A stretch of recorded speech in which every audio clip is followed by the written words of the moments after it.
एक औरत को, जो शादीशुदा औरत थी, उसको इंस्टाग्राम चलाने की लत थी और इंस्टाग्राम पर उसकी लड़के से प्यार की बातें होना चालू हो जाती हैं। लड़के से प्यार करने लगती है, उसके बाद मिलने के लिए भी उसको बुला लेती है और फिर धमाधम यहाँ पर संबंध बनाए जाते हैं। और अब दोस्तों महिला फिर से मिलती है उस लड़के से और उसको कहती है कि तू ऐसा कर, तू मेरे पड़ोस में ही एक कमरा किराए पर ले ले। और उस लड़के को पड़ोस में कमरा किराए पर दिलाया और वहीं पर वह जब भी मौका मिलता एक दूसरे के कमरे में घुस जाया करते, सुबह शाम रात दिन जब भी मन करता। और फिर एक दिन उस महिला ने जो कदम उठाया दोस्तों, बड़ा ही भयावह कदम था। पूरी कहानी जानेंगे कि इसने आखिर ऐसा क्या किया था जो यह न्यूज़ इतनी चली थी। पूरा वीडियो ज़रूर देखिएगा दोस्तों। यहाँ पर एक महिला की वहसियत के बारे में और उसकी वासना के बारे में पूरा जिक्र किया गया है कि एक महिला अगर वासना में उतर जाए और एक इंसान अगर वासना में उतर जाए तो वह लोग क्या कर सकते हैं मिलकर के। नमस्कार, मैं हूँ सुदेश कुमार और तिरछीवा चैनल में आपका स्वागत है। दोस्तों, यह घटना दिल्ली जनकपुरी की है और इस घटना को, कहानी को सुनाने से पहले एक छोटी सी शायरी इस कहानी के ऊपर जो मैंने बनाई है उसको आप लोगों के सामने कहना चाहता हूँ। सजाकर माथे पर बिंदिया वो घर को शमशान कर बैठी, गैरों की बाहों में खोकर अपना ही सुहाग नीलाम कर बैठी। जिसे माना था हम सफर वही राह का कांटा निकला और मोहब्बत के नाम पर वो अपनों का ही कत्ल कर बैठी। और ये बात बिल्कुल सही है और ये जो मैंने कहा है दोस्तों, इसी के ऊपर ये पूरी कहानी डिपेंड है। तो दिल्ली के जनकपुरी के अंदर रेखा नाम की औरत रहा करती है। उम्र होती है 32 साल और उसके पति जो कि डिलीवरी बॉय का काम करते हैं और वह ज़्यादातर दिन के टाइम सुबह के निकलते हैं, शाम को ही घर में घुसते हैं। 2 बच्चे हैं इनके जो पढ़ने के लिए चले जाया करते हैं स्कूल में। और जो रेखा है वह पीछे से रहने वाली मैनपुरी की है। अब फिलहाल यह दिल्ली के जनकपुरी में रह रही होती है। रेखा, जिसको सोशल मीडिया पर वीडियो वगैरह डालने की ज़्यादातर लत लगी हुई थी और सोशल मीडिया पर काफ़ी एक्टिव भी हुआ करती थी।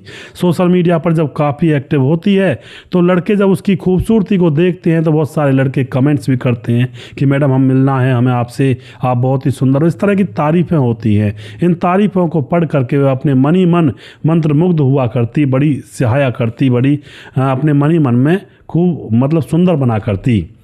अब वह ज़्यादातर तो लड़कों से बात नहीं करती थी, लेकिन एक दिन की बात होती है, उसके पास मैसेंजर में मैसेज आता है एक आदित्य नाम के लड़के का। उम्र उसकी 25 साल होती है। आदित्य उसकी टक्कर का था, यानी कि वह भी बहुत ज़्यादा सुंदर खूबसूरत था, गोरा चिट्टा शरीर और बहुत ही उसकी कहते हैं ना कंजी कंजी आंखें थी, बहुत ही सुंदर लग रहा था उसको।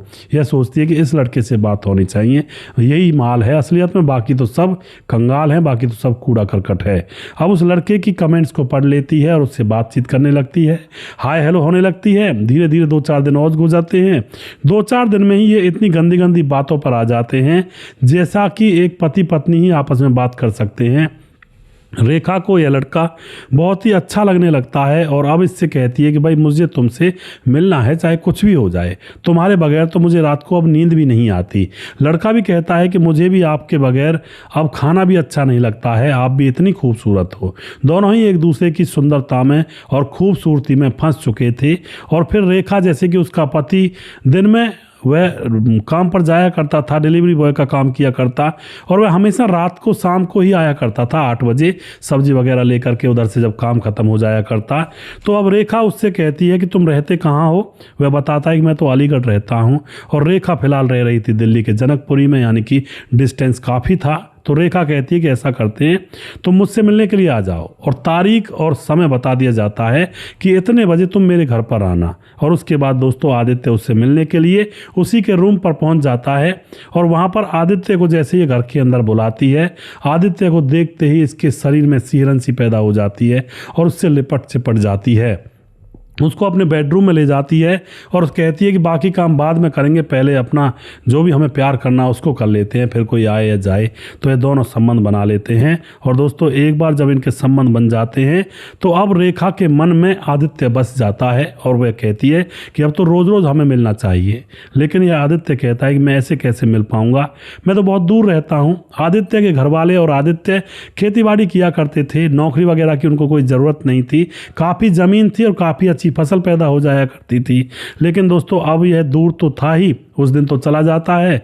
अब उसके बाद रेखा बार बार इसको याद करती है कि अब दोबारा से आदित्य आना चाहिए, लेकिन कैसे आए, वह फ़ोन पर ही उससे बातचीत करने लगती है। तो उसके बाद जो रेखा होती है परेशान और मिलना चाहती है अपने प्रेमी आदित्य से, और जो आदित्य होता है वह भी उसके साथ मिलकर प्लानिंग बनाता है कि मैं अपने माँ बाप से कहूँगा कि मैं दिल्ली नौकरी करने जा रहा हूँ, तो मेरे माँ बाप मुझे भेज देंगे। और यही बात रेखा चाहती थी और कहती थी आदित्य से कि तुम ऐसा करो, नौकरी के बहाने दिल्ली आ जाओ और यहीं पर मेरे पास में एक रूम खाली है, वहीं उसी रूम में रहने लगो, और फिर हमारा जब जी किया करेगा तब हम मिल लिया करेंगे। अब यही प्लानिंग के तहत वह अपने माँ बाप से कहता है आदित्य कि मैं नौकरी करने के लिए दिल्ली जाना चाहता हूँ। लेकिन उसके घर वाले कहते हैं अरे भैया, हमें नौकरी की ज़रूरत नहीं है, हमारे पास इतनी खेती बाड़ी है, इसमें ही काम कर ले, इसमें काफ़ी इनकम हो जाती है। लेकिन आदित्य कहता नहीं बाबा, मैं दुनिया को एक्सप्लोर करना चाहता हूँ, मैं दुनियादारी देखना चाहता हूँ, कैसी है दुनिया। असलियत में वह देखना ही चाहता था नई ज़माने की दुनिया को। माँ बाप कह देते हैं ठीक है भैया जा। उसके बाद वह अपना झोला झंडा उठा करके सीधा अलीगढ़ से दिल्ली पहुंच जाता है, और वहां पर यह महिला जिसका नाम रेखा है उस मकान मालिक से कहती है कि इस कमरे को मेरे रिश्तेदार को दे दो, वो मेरा रिश्तेदार है, जानकार है। तो उसके लिए साइड में ही दूसरा कमरा सेट करवा दिया जाता है। अब तो दोनों एक दूसरे को देख देख कर मुस्कुराया करते, वहीं पर दोनों का रहना होता है। और यह जो लड़का आदित्य होता है यह सिक्योरिटी गार्ड की नौकरी कर लेता है और उसको नाइट शिफ्ट में बदलवा लेता है, क्योंकि दोस्तों नाइट शिफ्ट में वह जो ड्यूटी कर लेगा और दिन में वह घर में आराम से खाली रहेगा। और उधर रेखा का पति दिन में ड्यूटी करता है, डिलीवरी बॉय का काम करता है, रात में वो घर रहता है। तो अब इनका एकदम से मिलान फिक्स बैठ गया था। दिन में वह पूरे दिन रेखा के घर में घुसा रहता, जब उसके बच्चे स्कूल चले जाया करते तो ये खूब रंग रलियां मनाया करते हैं, और फिर मौका देखकर अपने कमरे में चला जाया करता आदित्य। वहीं पर जब ये बाहर ग्राउंड में बैठ जाया करते तो एक दूसरे की तरफ देखा करते और व्हाट्सएप पर एक दूसरे को वहीं बैठे बैठे आपस में मैसेज करके बातचीत भी करते रहा करते। इस तरह से इनका कारनामा चल रहा था। और जो रेखा का पति था जिसका काम डिलीवरी बॉय का था, उसको रेखा के ऊपर अटूट विश्वास था। और दोस्तों आप याद रखिएगा, विश्वास जब होता है ना तभी ये घटनाएं होती हैं, वरना तो पहले से ही अगर पति थोड़ा सा देखे कि भाई कहाँ जा रही है, कैसा हाल चाल है, तो शायद वह पहले से ही कंट्रोल कर ले। वरना विश्वास जहाँ पर ज़्यादा दिखा दिया जाता है वहीं पर विश्वास का हरण किया जाता है, विश्वास को तोड़ा जाता है। अब इसी तरह से मामला चल रहा था, धीरे धीरे समय गुजर रहा था और काफ़ी रंगीन रातें यहाँ पर गुजर रही थी, रंगीन दिन गुजर रहे थे। अब ये जो औरत होती है रेखा अपने पति से चिड़चिड़ी सी रहने लगती है। इसको अपना पति अच्छा लगता ही नहीं है, क्योंकि दिन भर तो यह मौज मस्ती आदित्य के साथ करती है तो थक जाती है। अब रात को पति के लिए स्टेमिना कहाँ से लाए, तो पति बार बार इससे संबंध बनाने की कहता तो उससे चिड़चिड़ करके बात किया करती, चिल्लाया करती। तो पति समझता है कि ये मामला क्या हो गया, आखिर इसके अंदर ऐसी चिड़ कैसे बन गई। अब तो दोस्तों धीरे धीरे और समय गुजरता है तो एक पड़ोस की महिला, ज़्यादातर दोस्तों महिलाओं के ऊपर ज़्यादा ध्यान रखती हैं, तो पड़ोस की महिला थोड़ा निगाह रखा करती थी, देखा करती थी कि ये पड़ोस में रहने वाला आदित्य इस महिला रेखा के कमरे में एकदम से घुस जाया करता है। और वह जो पड़ोस में रहने वाली महिला थी उसको रेखा का पति बहन कहा करता था, रक्षाबंधन पर राखी भी बंधवाया करता था। बहुत अच्छे उनके ताल्लुकात थे, साफ शुद्ध ताल्लुकात थे। अब तो वह देखती है कि भाई रेखा का पति तो बेचारा काम पर रहता है और रेखा इस लड़के को अपने घर में बुलाती है और 2-3 घंटे में निकलता है, मामला गड़बड़ है। अब तो वह पड़ोस की जो महिला होती है रेखा के पति को कहती है कि भैया तुम्हारे घर में क्या चल रहा है, तुम्हें पता भी है कुछ, ये पड़ोस में रहने वाला लड़का आदित्य क्या तुम्हारा कोई रिश्तेदार है? वह कहता है नहीं तो बहन जी। वह कहती है कि ये तुम्हारे घर में कई घंटे घुसा रहता है दिन में तुम्हारी पत्नी के पास। अब तो यहाँ पर जो पति होता है बड़ा गुस्से में कि ये क्या हो रहा है मेरी नज़रों के पीछे, मैं तो इसलिए औरत के ऊपर पूरा विश्वास करता हूँ। अब वह अपनी पत्नी से जाकर डायरेक्ट कह देता है कि तुम्हारे क्या आदित्य के साथ गंदे रिश्ते हैं। पत्नी झड़प जाती है, उल्टा बुरा सुला उसी को सुना देती है और कहती है कि झूठ बोलते हैं लोग, हमें देखकर जलते हैं। पर पति के मन में दोस्तों शक था, क्योंकि पड़ोस की जो महिला थी वह एकदम से सच बात कहा करती थी, चाहे किसी को बुरी लग जाए सीधा मुंह पर कहा करती थी। तो उसका वहाँ पर थोड़ा सा लोगों के बीच में यही मानना था कि यह औरत एक नंबर की औरत है, बिल्कुल सच बात कहती है, किसी से डरती नहीं है। इसलिए लोग भी उससे थोड़ा ज़्यादा बहसबाजी नहीं किया करते थे, उसकी बात को मान जाया करते थे। अब तो इस पति को भी पूरा यकीन था अपनी पत्नी के गलत होने का, क्योंकि उस पड़ोस की महिला जो बहन कहा करता था उसने जो बोला था। अब जो पति होता है दूसरे दिन वह ड्यूटी पर जाने के लिए घर से निकल जाता है और अपनी उस पड़ोस वाली बहन के घर में छुप कर बैठ जाता है और वहीं पर बैठा बैठा पहले नज़ारा देखता है दोपहर तक, तो कोई भी नहीं आता है। और उसके बाद वह कहता है बहन मुझे एक ऑर्डर डाल कर आना है, मैं जा रहा हूँ और तुम मुझे फ़ोन कर देना अगर कोई इसके पास ये लड़का जो पड़ोस में रहता है ये घुसे तो। अब वह महिला इंतज़ार में बैठी हुई थी, यह तो अपनी डिलीवरी के काम के लिए चला जाता है और फिर उसके आधे घंटे बाद ही आदित्य निकल करके अपनी खोली में से रेखा की खोली में घुस जाता है। तुरंत ही पड़ोस की वह महिला फ़ोन कर देती है रेखा के पति पर कि भैया जल्दी आ जाओ, वो लड़का घुसा है तुम्हारे घर में। वह तुरंत आता है, वह नज़दीक ही था, आकर के दरवाज़ा खटखटाता है तो एकदम से रेखा थोड़ी परेशान सी हो जाती है कि ये कौन आ गया। सोचती है कि शायद पड़ोसन होगी, कोई सामान लेने आई होगी, तो दरवाज़ा खोल देती है। दरवाज़ा जैसे ही खोलती है तो एकदम से पति को देखकर उसके खून का पानी बन जाता है और कहने लगती है कि तुम आज कैसे आ गए, तुम तो कभी दिन में आया नहीं करते थे, शाम को आया करते थे। वह कहता है कि नहीं मुझे कोई काम तो था नहीं, मैंने सोचा चलो घर पर मिल चलता हूँ, यहीं का ऑर्डर था। वह कहती नहीं तुम जाओ पहले अपना काम खत्म करके आओ तब घर में रुकना। अब तो पति समझ जाता है कि मामला गड़बड़ है। वह एकदम से पत्नी को धक्का देकर घर के अंदर घुस जाता है। अंदर जाकर देखता है तो रसोई बनी हुई थी, उसके अंदर वह लड़का बिना कपड़ों के खड़ा हुआ था। यह देख करके वह आपे से बाहर हो जाता है, पत्नी में और उस लड़के में पिटाई लगा देता है, पूरा मोहल्ला इकट्ठा हो जाता है और उसके बाद उस लड़के को वहाँ से भगा देता है। अब तो दोस्तों यहाँ पर पत्नी उसकी नज़रों में चुभने लगी थी और पत्नी को बड़ा बुरा लग रहा था कि इसको किसने बता दिया, हमारी अच्छी हंसती खेलती ज़िंदगी चल रही थी। लेकिन दोस्तों यहाँ पर जो पत्नी होती है फ़ोन करके अपने प्रेमी आदित्य से कहती है कि तुम ये कमरा बदल दो, कहीं और जाकर कमरा ले लो, थोड़ा बात को शांत होने दो। आदित्य दूसरी जगह कमरा ले लेता है और पत्नी अभी भी उससे बातचीत किया करती है चुपके चुपके। और जो पति होता है रोज़ रोज़ उसको सुनाता है पत्नी को कि तुम्हें शर्म नहीं आई, मैंने तेरे ऊपर कितना विश्वास किया था और तूने मेरे विश्वास को तोड़ दिया। लेकिन दोस्तों पत्नी बार बार माफ़ी मांगती रहती है, उसके सामने भली बनती रहती है, कहती रहती है कि मैं आज के बाद ऐसा कभी नहीं करूँगी, मुझसे गलती हो गई तो गलती हो गई बस। इस बात को कह करके वह पति को शांत करती है। 1 हफ्ता गुजरता है, 2 हफ्ता गुजर जाते हैं। पति थोड़ा सा बात में शांत हो जाता है, पत्नी से कहता है कि ठीक है अब ऐसा मत करना, अच्छे से रहो, शांति से रहो। अब दोस्तों यहाँ पर जैसे पति ने ये बात कही थी तो समझ जाती है रेखा कि अब पति ने उसको माफ़ कर दिया है। अगले ही क्षण अब क्या होता है, वह अपने प्रेमी से बातचीत करती है और 2 हफ्ता गुजर चुके थे। अपने प्रेमी आदित्य से कहती है कि यार आदित्य तुम्हारे बगैर तो ये जग सूना सूना लगता है, घर की दीवारें काटने को दौड़ती हैं, रसोई में और उस बेडरूम के बेड पर तुम्हारी याद बसी हुई है, मुझे बार बार तुम याद आते हो जब तुम मेरे बेडरूम में आते थे। अब तो आदित्य कहता है तो क्या करूँ, तुम्हारा पति जो है दिन में तो आ नहीं सकता, अड़ोस पड़ोस की औरतें हैं। तो अब यहाँ पर दोस्तों दिन में अपने बच्चों को छोड़ने के लिए जब यह औरत जाती है बच्चों को लेने के लिए छोड़ने के लिए, तब यह ओयो होटल था वहीं पर थोड़ी दूरी पर, वहाँ पर आदित्य को बुला लेती है और वहाँ पर संबंध बन जाते हैं अब इनके। और ना ही पड़ोसियों को पता लगता है, ना ही बच्चों को और ना ही पति को। थोड़ा देर आगे पीछे चले जाया करते थे, लेने के लिए जाती तो थोड़ा पहले चली जाया करती और कर्म कांड करने के बाद बच्चों को ले आया करती। और जब सुबह बच्चों को छोड़ने के लिए जाती तो उसके बाद उसको बुला करके 1-2 घंटे मौज मस्ती करने के बाद वापस आया करती। अब इस तरह से यह काम चला रही होती है। लेकिन दोस्तों पति को अभी भी शक था कि यह मामला गड़बड़ है। और अब एक दिन की बात होती है, जो पत्नी रेखा होती है और आदित्य जो होता है वह आपस में प्लानिंग करते हैं कि यार हम मिल नहीं पा रहे उस तरह से जैसे वहां पर मिलते थे, इस पति को रास्ते से हटा देते हैं। रेखा बोलती है इसको हटा देते हैं रास्ते से और उसके बाद हम पति पत्नी बनकर कहीं दूसरी कॉलोनी में कमरा ले लेंगे और कोई हमें डिस्टर्ब करने वाला होगा ही नहीं। अब यह पूरी प्लानिंग यहाँ पर कर ली जाती है और प्लानिंग के तहत मामला अब इंतजार कर रही थी पत्नी की कभी किसी दिन मौका जैसा मिलेगा उस दिन कांड कर दूंगी। एक दिन की बात होती है, इसका पति ड्यूटी से थका हारा आता है, यह खाना बनाकर तैयार रखती है तो पति खाना खा रहा होता है। तभी किसी बात को लेकर दोनों के बीच में झगड़ा हो जाता है। पति बार बार ताने मारता है कि तुझे तो मैंने देख लिया, कितनी सीधी है तू बात मत किया कर ज़्यादा, इस तरह की बातें वो कह रहा था। तो पत्नी ने सोचा कि मुझे गुस्सा भी आ रहा है और आज मौका भी अच्छा है।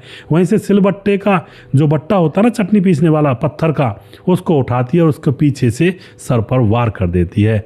पति की उफ तक नहीं निकलती है दोस्तों, वहीं पर पड़ जाता है और खून बहने लगता है। पत्नी सोचती है अब क्या करूं, तो प्रेमी के पास फ़ोन करती है।